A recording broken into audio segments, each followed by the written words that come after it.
Well, about those times, it was just prior to the gold rushes in Victoria, and Tyson's family were very impoverished to some large degree. They lived on a very small little farm near Appin, just only a few cattle. The boys used to have to leave home and do droving work and odd jobs. Not much money around at all. Well, he was very single-minded and determined. He was a very sober, industrious gentleman. He didn't let things get in his way. He was a loner.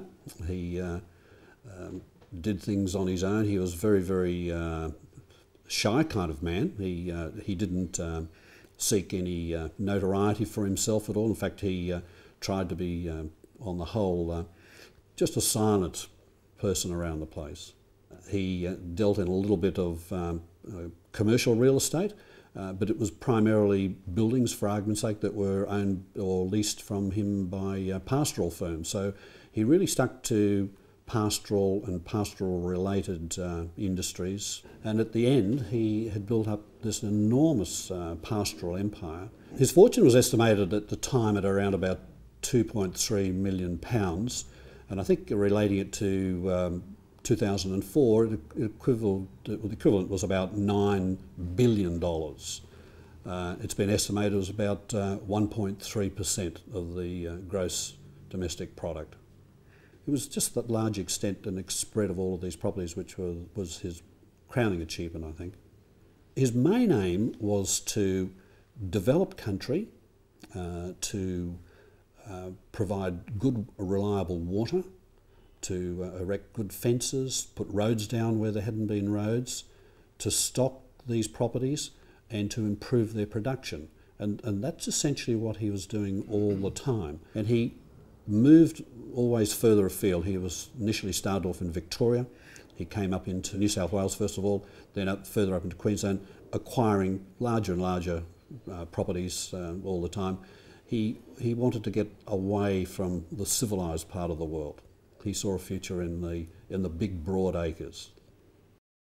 He just kept his nose to the ground all the time.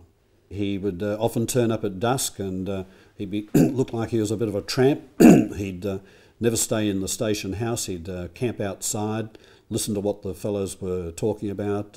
He'd get a very good idea during the evening of how the station was being run.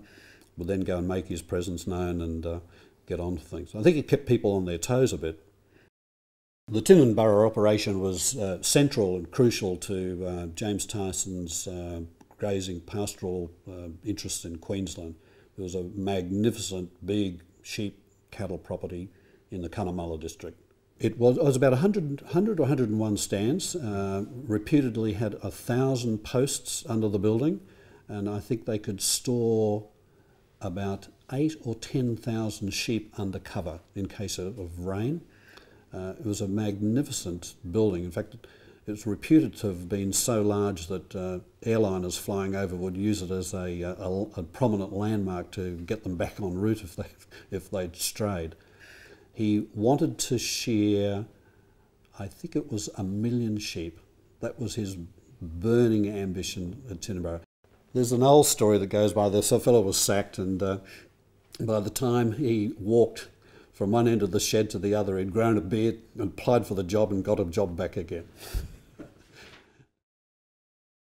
Well, the very famous poem that Banjo Patterson wrote regarding Tyson, I think, encompasses some of the very important characteristics of James Tyson, and in particular the fact of his anonymity. Banjo Patterson, I think, got that really well in that poem, and at the end of the day they all decided that he was not a bad bloke. Tyson by Banjo Patterson. Across the Queensland borderline the mobs of cattle go.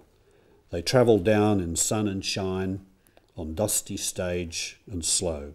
The drovers, riding slowly on to let the cattle spread, will say, "Here's one old landmark gone, for old man Tyson's dead." What tales there'll be in every camp by men that Tyson knew. The swagman, meeting on the tramp, will yarn the long day through, and tell of how he passed as brown and fooled the local men, but not for me. I struck the town and passed the message further down. That's Tyson.